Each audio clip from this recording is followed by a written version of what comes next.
जय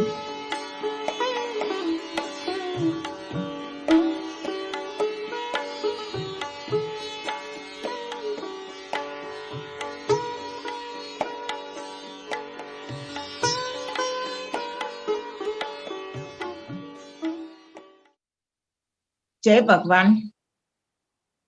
रणछोड़ गुरुं वंदे ऋणेभ्यो मुक्तिदायकं नायकं मुनिवर्याणां सुरसंपत्प्रदायकं। तारीख 23/7/1967। आओ રંકાના લાલ બંગલામાં જ્યાં સત્સંગ ચાલી રહ્યો છે ત્યાં વેળાસર પહોંચી જઈએ। શ્રી ગુરુદેવનું પ્રવચન આગળ ચાલે છે। આપણે ગઈકાલે જ્યાંથી અધૂરું છોડી દીધેલું ત્યાંથી આગળ શરૂ કરીએ। સમય બપોરના 12 વાગ્યાનો। વડાપ્રધાન શ્રીમતી ગાંધીના સેક્રેટરી શ્રી રાજેશ્વર પ્રસાદને લઈને શ્રી ડીસી મિસ્ટર સિંઘ અત્યારે શ્રી ગુરુદેવ પાસે આવ્યા છે। શ્રી ગુરુદેવની માનવ સેવા અને પરમાર્થ કાર્યથી પ્રભાવિત થઈને તેઓએ બાંદા યુપી માટે 100 ટન અને મધ્યપ્રદેશ માટે પણ 100 ટન ઘઉં આપવાનું શ્રી ગુરુદેવને વચન આપ્યું। કારણ કે આ બંને પ્રદેશમાં પણ અકાળ જેવી જ પરિસ્થિતિ ચાલતી હતી। શ્રી ગુરુદેવે કહ્યું, खेती खेती सब चिल्लाते पर है, जमीन वैसे ही पड़ी है, पर हम खेती करते नहीं है। मैं ऐसा मानता हूं कि भारत के अनाज का 8वां हिस्सा चूहे खा जाते हैं। उत्पादन को कम करके 2-3 साल तक हमें खेती में ही लग जाना चाहिए। जमीन है, उनके पास बैल नहीं है, और बैल है, उनके पास जमीन नहीं है। मैंने एक जगह पर 100 एकड़ जमीन वैसे ही पड़ी देखी, तो मैंने पूछा कि इसमें अनाज क्यों नहीं बोते हो? जवाब मिला कि इसे हरिजनों को दे दी गई है और उनके पास बैल नहीं है। सरकार प्रत्येक किसान को 2 बैल दे और उपजाऊ भूमि में अनाज बोना शुरू करवा दे। उसके बाद सड़क आदि बनाने का विचार करे। हमारा स्वभाव भिखारी बन गया है, हमको दो यही लगा रहता है। जिस देश को भीख की आदत पड़ जाए उसका उत्थान नहीं होगा। हम कितनी मोटी बुद्धि वाले हैं, सबको समान हक देना चाहते हैं। देखिए, आप सत्ता द्वारा हमारा खेत बांट देंगे, पैसे जायदाद भी बांट देंगे और हमारे आदमियों की मिलिट्री में भर्ती करवा देंगे, परंतु आप बुद्धि बांट सकेंगे क्या? नहीं ना। बस तो फिर बुद्धि राज करती है। बुद्धि का आप बंटवारा नहीं कर सकते। जो बुद्धिमान होगा सो फिर विषमता खड़ी कर देगा। इसलिए साम्यवाद बेकार है। हम लोग हैं सुख के इच्छुक और कार्यकर लोग हमें सुख का लालच देते हैं। 20 वर्ष पहले आजादी के पूर्व यही कांग्रेस ब्रिटेन की रिश्वत के बारे में चिल्लाती थी। क्या आज रिश्वत नष्ट हुई है? लोकसभा और विधानसभा में जो लोग चुने गए हैं वे अपने ही रिश्तेदारों का परिकर तैयार करते हैं। इससे शासन की मूल पद्धति में सड़ा बैठ गया है। मैंने पुलिस से पूछा, तुम इतनी रिश्वत लेते हो, कहीं पकड़े जाओगे तो? उसने बड़ी बेफिक्री से जवाब दिया, तो क्या हुआ, रिश्वत देकर छूट जाएंगे। हमारी मनोवृत्ति कहाँ पहुंची है देखिए तो। ईसाइयों द्वारा हमें कहा जाता है कि आप जल्दी से जल्दी अपना कैंप यहाँ से हटा ले। रोज का इतना भारी खर्च देखकर उनको ऐसा होता है कि ये लोग चले ही जाएंगे, और अनाज से तो अपने इतने मजबूत है कि जनवरी तक भी चाहे तो चला सकते हैं। सद्भावना चाहिए बस। यहाँ पर अपने सब आए उसी वक्त मैंने कहा था कि अनाज पहले से ही भर लेना, अनाज फिर मिलेगा नहीं, और वैसा ही हुआ। अब कहीं पर भी अनाज नहीं है। रोज खरीदारी करने गए अंदरजी भाई की चिट्ठी आती है। एक भक्त ने पूछा, ऐसी खराब दशा कब तक चलेगी महाराज? गुरुदेव ने जवाब में कहा, जब तक आप लोगों में त्याग न होगा, जब तक हम ऐसा विचार नहीं करेंगे कि शीत उष्ण निवारणार्थ कपड़े पहनेंगे और जीने के लिए खाएंगे, तब तक कुछ भी नहीं हो सकेगा। इसका यह मतलब नहीं कि हम वस्तु का उपयोग ही न करें, परंतु अभाव में दुख नहीं होना चाहिए।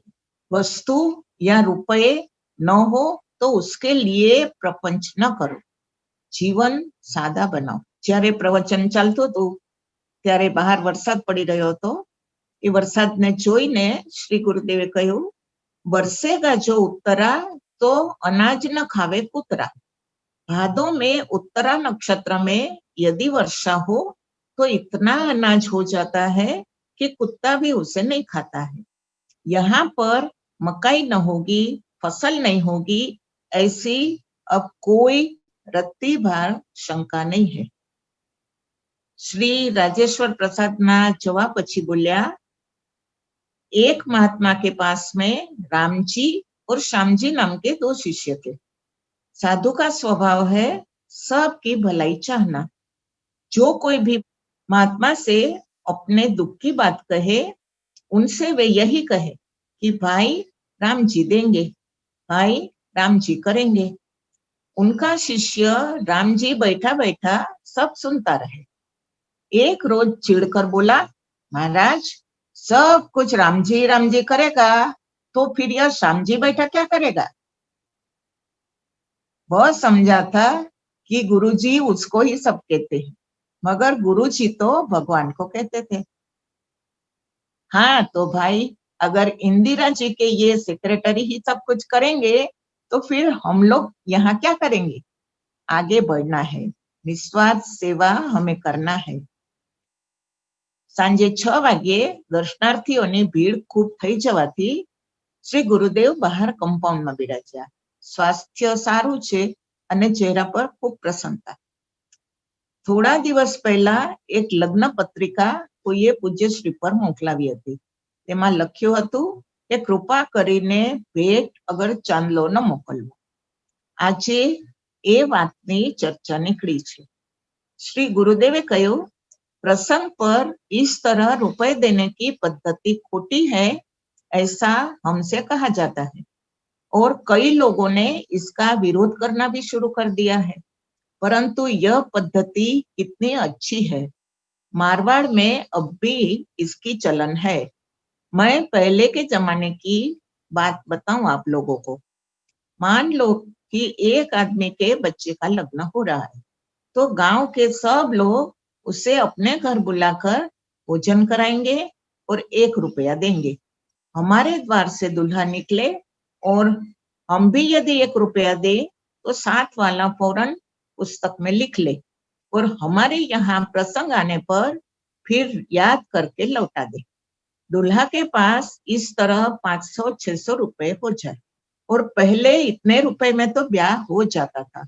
पहले जब तीर्थ में लोग जाते थे, तब वहां से लौटने पर कुशल पूछने संबंधी लोग उनके घर पर आते थे। उस वक्त पूजा के नाम से वहां एक थाली रखी जाती थी, उसमें सब पैसे डालते थे और इस तरह तीर्थ करने वालों को खर्च में मदद करते थे। लग्न समय दूल्हा दुल्हन के पैर धोने की भी एक पद्धति थी। पैर धोकर थाली में संबंधी लोग रुपए डालते थे। इससे लग्न में बड़ी राहत रहती थी और लग्न सरलता पूर्वक होते थे। लेने वाले प्रसंग आने पर फिर उतने रुपए देने वाले के यहाँ लौटा देते थे। जब कोई मर जाए तब स्मशान तक जाने की प्रथा है।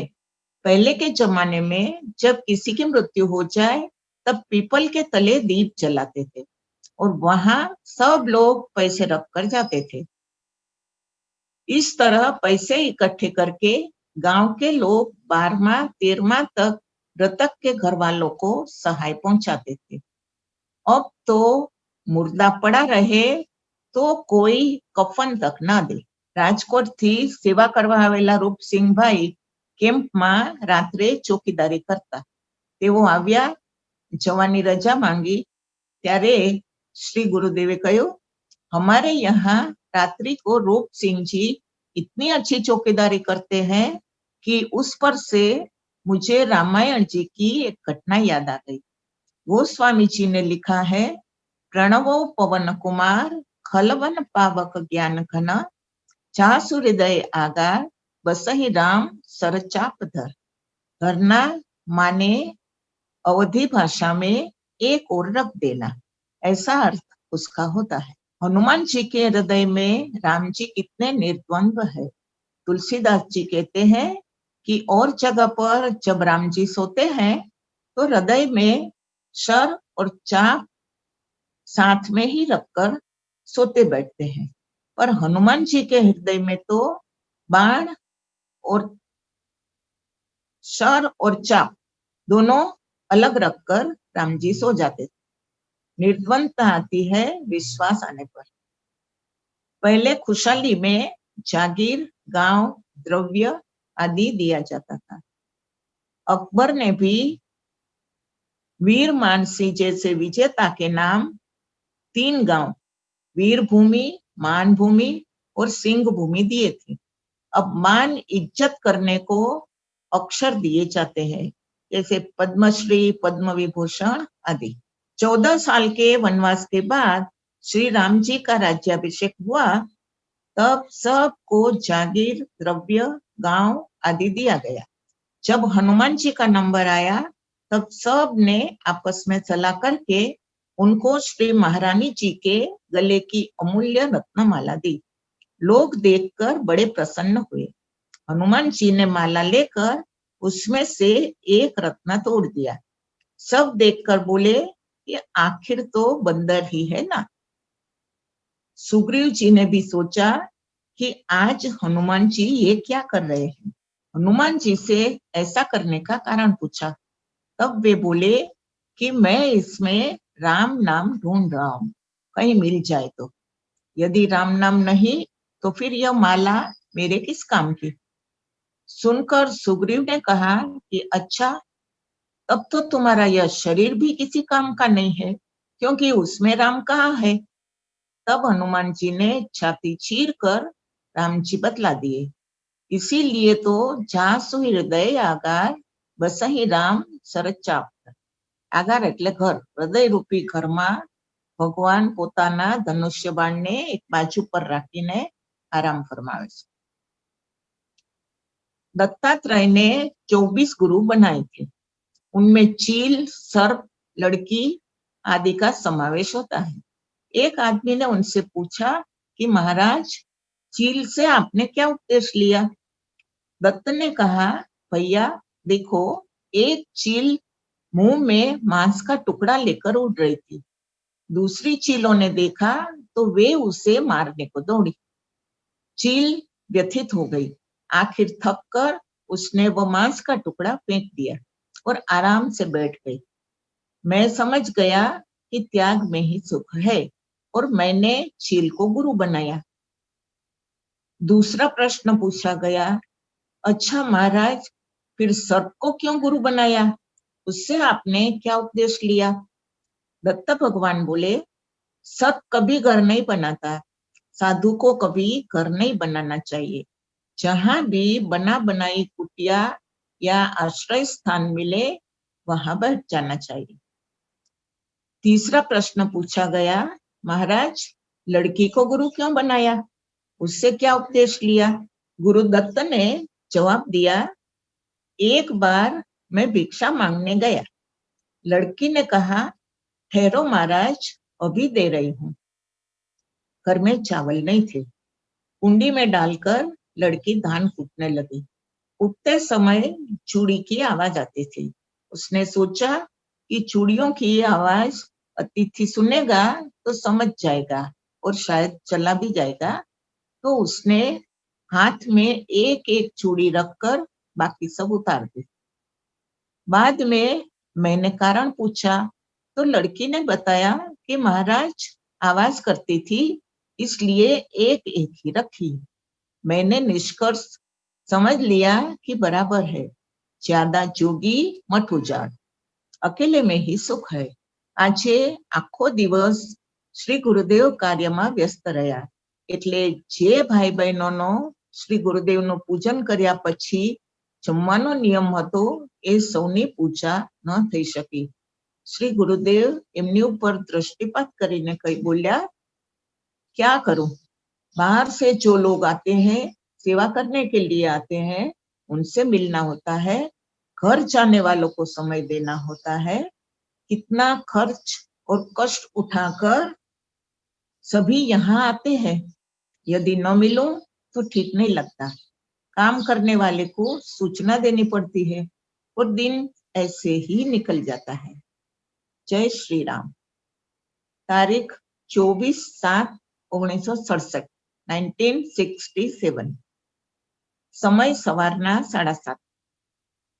પ્રવચનની શરૂઆતમાં શ્રી ગુરુદેવે કહ્યું, जरूरत हो वहां पर खर्च न करे वह कंजूस है, पर व्यर्थ की एक पाई भी खर्च न होने पाए इसका पूरा ध्यान रखना. कोई मेरे पास पैसे रखे तब देखकर इसका अर्थ कोई ऐसा बिल्कुल न करे कि यह दान फर्जियात है. इस बात में संकोच कभी नहीं करना. संकोच आगे जाकर आपको आत्मग्लानि देगा. श्रद्धा विरहितम दानम यज्ञम तामसम परिचक्षते. सांजे 4 વાગ્યે રૂમમાં સત્સંગ થયો. શ્રી ગુરુદેવે કહ્યું, उत्पीड़क ना बने किसी को, हो विनम्र मृदुभाषी, सेवा धर्म परायण होवे, तजकर आस पिशाची. यह है अपना सिद्धांत. गरीब की सेवा इष्ट सेवा है. अगर हमारे में ये बात नहीं है तो मानव में माँ की जगह पर दा लगा दो, तो सीधा शब्द हो जाएगा दानव. जब भी बंबई जाना होता था तब हमेशा ही मुझे विचार आता था कि बंबई में रहने वालों को रात्रि को यहाँ नींद कैसे आती है, कितना शोर गुल रहता है. परंतु तुम चमारवाड़ी को जानते हो. एक बार एक राजा के कर्मचारी को कामकाज की वजह से चमारवाड़ी में जाना पड़ा. कर्मचारी को हर जगह पर जाना पड़ता है. तो चमारवाड़े में इतनी बदबू थी कि उसे वो सह नहीं सका, और वहां रहने वालों को तो किसी भी प्रकार की गंध नहीं आती थी. अब कर्मचारी सोचने लगा कि ये आदमी ये सब यहाँ इतनी बदबू में कैसे रहते. लेकिन संयोगवशात कर्मचारी को बार बार उस जगह पर जाना पड़ा, तो उस कारण उन्हें भी फिर आदत पड़ गई और उन्हें भी बदबू नहीं आने लगे. तो ऐसे ही बंबई वालों को इतने शोरगुल में नींद कैसे आती है, सो बात इस विचार से मेरी समझ में आ गई. उन्हें भी आदत पड़ जाती है. चिंता कभी करना नहीं. चिंता करने से जिंदगी को अभाव मिलता है. चिंता को लात मार दो. चिंता ज्वाल शरीर में दावा न लग जाए, प्रगट धुआं होवे नहीं, अंदर ही धधकाए. चिंता जलती हुई ज्वाला की अग्नि की तरह होती है, जो मानव मन में धधकती रहती है. धुआं बाहर नहीं दिखता, पर भीतर ही भीतर वो सुलगती रहती है. काल में मतलब समय में काल की ही विशिष्टता रहती है और कुछ नहीं. सुनो, जिनके न हती अकरी बकरी, उनकी अटरी अब लोग लखे, जिनके न हते चुनवे मऊआ, उनके लौवा अब दाख चुने. जिनके न हती फूटी कौड़ी, उनकी लौंडी मोहरे पर के, जिनके न हते चढ़वे को गधा, उनके घर पे तुरंग नचे. मतलब के समय बળવાન છે. શ્રી ગુરુદેવે કહ્યું, જેના ખોરડામાં બકરી પાડી જેવું પણ કશું નહોતું, એની મહેલ અટારી આજે લોકો ઊંચી ગરદન કરી કરીને જુએ છે. જેમને વીણવા માટે મોવા પણ નહોતા મળતા, એના છોકરા પોતરાઓ આજે દ્રાક્ષ અંગુર પસંદ કરે છે. જેના ઘરમાં ફૂટી કોડીએ નહોતી, એની દાસીઓ આજે સોના મહોર પરખતી દેખાય છે. ને જેને આંગળે ગધેડું નહોતું, એના દરવાજે આજે ઘોડાઓ નર્તન કરી રહ્યા છે. સમય બડા બલવાન હૈ, નહીં માનવ બલવાન. કાળ ચક્ર ફરતું રહે છે, એક સરખું ક્યારેય નથી રહેતું. कालो न याता वयमेव याता. जगत असत्य क्यों माना जाता है? इसलिए कि वह परिवर्तनशील है, इसमें सदैव परिवर्तन होता रहता है. त्रिभुवन भाई राजा ने मेरे से कहा था कि आप बड़े निष्णात है. आज ये सामने जो गीता देवी बैठी है, उसे निष्णात माना जाता है. कल कोई उनसे भी बढ़कर निष्णात आएगा, तो इसका अहम लेकर चलना नहीं. निष्णात अस्थिर है, उसकी स्थिति कहाँ है? अस्थिर मतलब नाशवंत है. युधिष्ठिर ने जब राजसूय यज्ञ करने का नक्की किया, तब काम बांटा गया. बड़े काम में श्रेष्ठ पुरुषों की सलाह ली जाती है. श्री कृष्ण भगवान ने सारे अतिथियों के पैर धोने का काम मांगा. श्री कृष्ण भगवतावतार है, उनका वैभव और ऐश्वर्य आप लोगों को याद है ही. उन्होंने क्या मांगा? पैर धोने की सेवा. हमारे जीवन व्यवहार बिगड़ गए, हम अधोगति की ओर जा रहे हैं. यह हमारा विकास नहीं, विकास है. आप सुख और शांति को ही प्रयत्न करते हैं ना? क्या वह जीवन में है? नहीं ना. बस तो फिर हम आगे नहीं, हम पीछे हट रहे हैं. परमार्थ की ओट में स्वार्थ साधना अधमता है. परमार्थ की विकृति न करो, उसे कलंकित न करो. परोपकार का चोंगा ही मात्र पहन लेने वाले बहुतों को हमने देखा है. पछी 4 लाइनों गाई. कोई सफा न देखा दिल का, कोई बगुला कोई बिल्ली देखा, पौड़े फकीरी चिलका. कोई सफा न देखा दिल का, कोई बगुला कोई बिल्ली देखा, पहने फकीरी खिलका. ऊपर से तो साफ सूफ है, भीतर कोरा छिलका. पढ़े गुने कुछ ऐसे ही तैसे, बड़ा घमंड अकिल का. कोई सफा न देखा दिल का, वगैरह.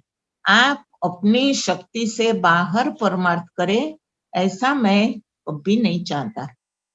मानव हृदय में थोड़ा तो विचार होना ही चाहिए. पराये का दुख देखकर अपने किसी दुखानुभूति होना चाहिए.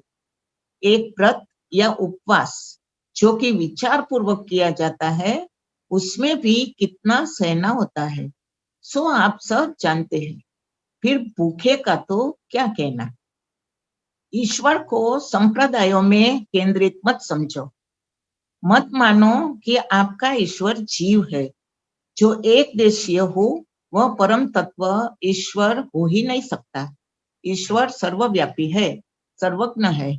फिर जो सेवा के पात्र है, उनमें क्या ईश्वर नहीं है? कांग्रेस के नियम के खिलाफ अगर कोई चले, तो वह शासन की अवहेलना मानी जाती है. किसी ने भी ईश्वर को एक देशीय नहीं माना है. ईश्वर की अवहेलना न करो. वाड़े मत बनाओ. वाड़ाबंदी हमने अपने स्वार्थ को बनाई है. आचार्यों ने तो तुमसे कुछ भी नहीं लिया, बल्कि और दिया है. जब हमको जरूरत पड़ती है, तब हम शास्त्र में से अपने अनुकूल अर्थ निकाल लेते हैं. यह ठीक नहीं है. हमको वाड़ा क्यों चाहिए? हम तो प्राणी मात्र की सेवा करने के अनुयायी है, वाड़े के अनुयायी नहीं. सदैव ऐसे विचार रखो. शिव व्यापक शब्द है. शिव का अर्थ कल्याण होता है. मेरे ही श्री कृष्ण शिव है और मेरे ही शिव विष्णु है. इतनी अनन्यता हम जरूर रखें. विद्या का भूषण शील और विनम्रता है. श्री कृष्ण भगवान ने कहने के लिए नहीं कहा है, पर आचरण करने के लिए कहा है. इस वास्ते सुन करके आचरण में डालना. तो कहना यथार्थ होगा। श्री कृष्ण भगवान कहे सो करना और राम जी करे सो करना। श्री कृष्ण भगवान कहे सो करना और राम जी करे सो करना।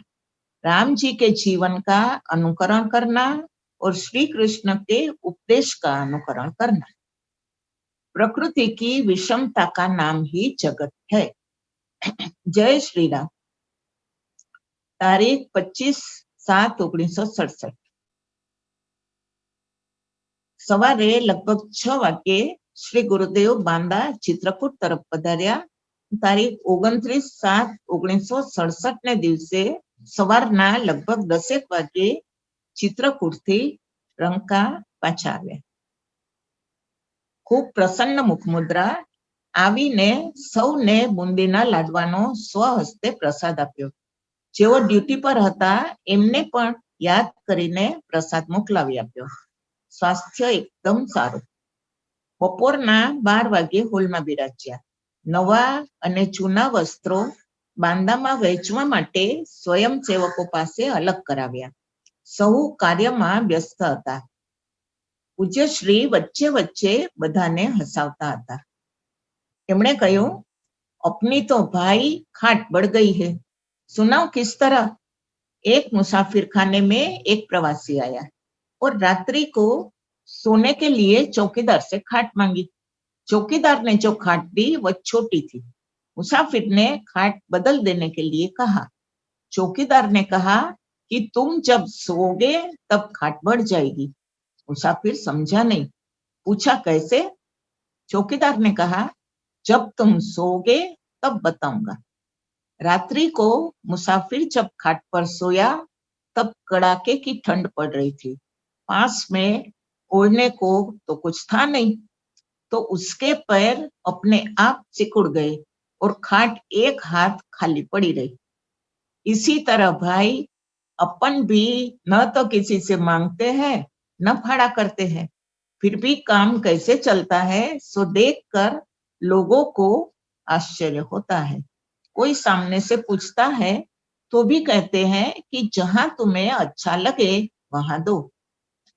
कोई भी मेरे पास 50 वर्ष तक रहे, परंतु जाते वक्त यदि 2 रुपए भी धर जाता है तो पूरे 50 वर्ष का खर्चा आ जाता है, क्योंकि श्रद्धा है ना। पूछने की पद्धति ठीक और विवेक युक्त होना चाहिए। अगर जरा भी कपाड़ा करोगे तो ठीक से जवाब नहीं मिलेगा। सांजे 5 વાગ્યે સ્વયંસેવક ભાઈઓને બાંદામાં અનાજ વિતરણ કરવા માટે તૈયાર કર્યા. સૌ પ્રણામ કરીને વિદાય લેવા આવ્યા. શ્રી ગુરુદેવે કહ્યું, मैं बांदा जिला की बात करता हूँ। भगवान जब चित्रकूट पहुंचे तब उन्होंने सबसे कुशल प्रश्न किया, तो लोगों ने कहा कि नाथ हमारी यही सेवकाई बासन बसन न ले चुराई। मतलब आपका कुछ हम लेते नहीं है तो आपकी बड़ी सेवा, और आपको हम पीटते नहीं है तो आपकी छोटी सेवा। बांदा जिले के लोग ऐसे हैं, उनके जीन्स में ही यह आगे से चली आती है। एक चौबे जी थे। एक बार मालिक ने उनसे कहा, देखो चौबे जी, हाथी पर बैठना कितना अच्छा होता है। चट ही चौबे जी बोले, हाँ सरकार, बहुत ही अच्छा होता है। चौबे जी, घोड़े की सवारी बड़ी अच्छी है। हाँ सरकार, जल्दी से पहुंचा दे, आनंद भी दे। चौबे जी, बैल पर बैठना अच्छा होता है। हाँ सरकार, साक्षात शंकर भगवान की सवारी, इससे बढ़कर और कौन वाहन हो सकता है। गिर जाए तो लगे भी नहीं। थोड़ी देर बाद मालिक ने उल्टा बोलना शुरू किया, चौबे जी, हाथी पर बैठना बहुत खराब। हाँ जी सरकार, राजा का काम, अपना नहीं। चौबे जी, घोड़े पर बैठना अच्छा नहीं। हाँ सरकार, गिर जाए तो सर फूट जाए। चौबे जी, बैल पर बैठना बड़ा खराब। हाँ सरकार, साक्षात यमराज की सवारी, कौन बैठे। चौबे जी मालिक की हाँ में हाँ मिलाते रहे। मालिक को आश्चर्य हुआ। उन्होंने ऐसा करने का कारण पूछा। चौबे जी ने कहा, सरकार, हम न हाथी के नौकर है न घोड़ा के चाकर है, हम तो आपके नौकर है। समझना हो, बांदा जिला में तुम लोग जा रहे हो, देश काल का सोच कर रहना। भूखमरी के देश में जा रहे हो, अपना अपना काम करना। भूखा मानव शेर के बराबर होता है।